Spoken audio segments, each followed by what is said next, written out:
नमस्कार दोस्तों, स्वागत है आप सभी को इस वीडियो में। आप सबको इंतज़ार था बीटीएससी 10,709 एएनएम फैसला का, जो कि आज 11 फरवरी को सुनवाए होने थे। तो उसके बारे में हम लोग डिटेल्स में जानेंगे, क्या कुछ हुआ आप लोगों के केस की सुनवाई को लेकर।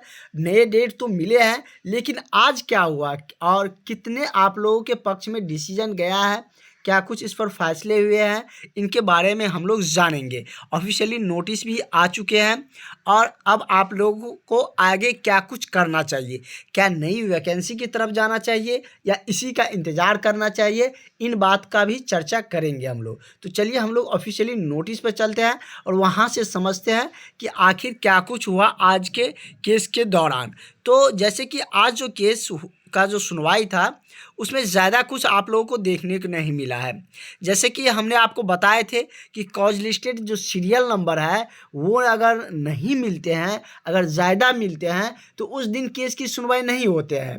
तो वही कुछ हुआ और आप लोगों को नया डेट देखने को मिल रहा है। अब 28 फरवरी को ये केस की सुनवाई होंगे, लेकिन आप लोग अब सिर्फ इसके इंतज़ार में मत रहिएगा, क्योंकि 28 फरवरी को है। ऐसे ऐसे कब आपका डेट बीत जाएगा आपको पता नहीं चलेंगे। और नई बहाली का बहुत सारे पदों पर आवेदन की प्रक्रिया होने जा रहे हैं। कुछ पे तो 18 से ही है, कुछ आवेदन की प्रक्रिया चल रहे हैं। नई बहाली बिहार सरकार के द्वारा जो बीटीएससी या और भी जो कंडक्ट करेंगे, जैसे कि टीसीएस आप लोगों का एग्ज़ाम लेंगे, वो भी आने वाले हैं। उसमें भी बहुत कम समय आपको मिलेंगे तैयारी के लिए, इसलिए आप लोग अभी से क्लास में जुड़ जाइए। अब नया टॉपिक भी चल रहे हैं, स्टार्टिंग से शुरू होंगे आप लोगों का, तो निश्चित रूप से क्लास में जुड़ जाइएगा। जो भी अभ्यर्थी अभी तक क्लास में नहीं जुड़े हैं, क्लास में जुड़ जाइएगा। आपको क्लास के ग्रुप में ऐड कर देने पर आपको सारा नोट्स मिल जाते हैं उसी समय, डेली क्लासेज मिलते हैं, एएनएम का, जीएनएम का, ड्रेसर का, सारे का इन्फॉर्मेशन वैकेंसी का आपका मिलते रहते हैं। बीटीएससी एएनएम का भी इन्फॉर्मेशन आपको मिलते रहेंगे। तो इस नंबर पर कांटेक्ट करके क्लास में जुड़ जाइएगा। अब आपको तैयारी के तरफ भी मुड़ना चाहिए, क्योंकि अब इसके इंतज़ार में अगर बैठे रहे आपका समय निकल जाएगा। लेकिन तैयारी करने वाले बहुत सारे हैं। आप क्लास देखते होंगे, जो हम डेली क्लासेज लेते हैं, तो कितने सारे स्टूडेंट प्रेजेंट होते हैं। इस तरीके से बहुत सारे स्टूडेंट सेल्फ स्टडी भी करते हैं। कुछ दिन क्लास का हो जाता है तो उसका व्यूज भी बहुत गया रहता है। तो बहुत सारे स्टूडेंट सीरियसली पढ़ रहे हैं, और जितने सारे स्टूडेंट क्लास में ज्वाइन है उनसे पता करते हैं तो पता चलता है अभी से वो सब 4 से 5 घंटा पढ़ रहे हैं। तो इतना समय जो पढ़ रहा है, पढ़ाई पर दे रहा है, तो उसका सिलेक्शन होगा।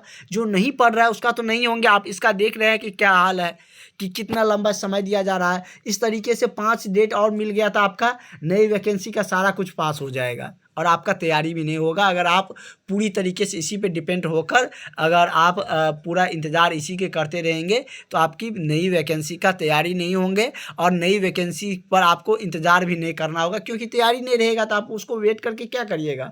सिर्फ एग्ज़ाम देने, एडमिट कार्ड आ जाने से तो कुछ होगा नहीं।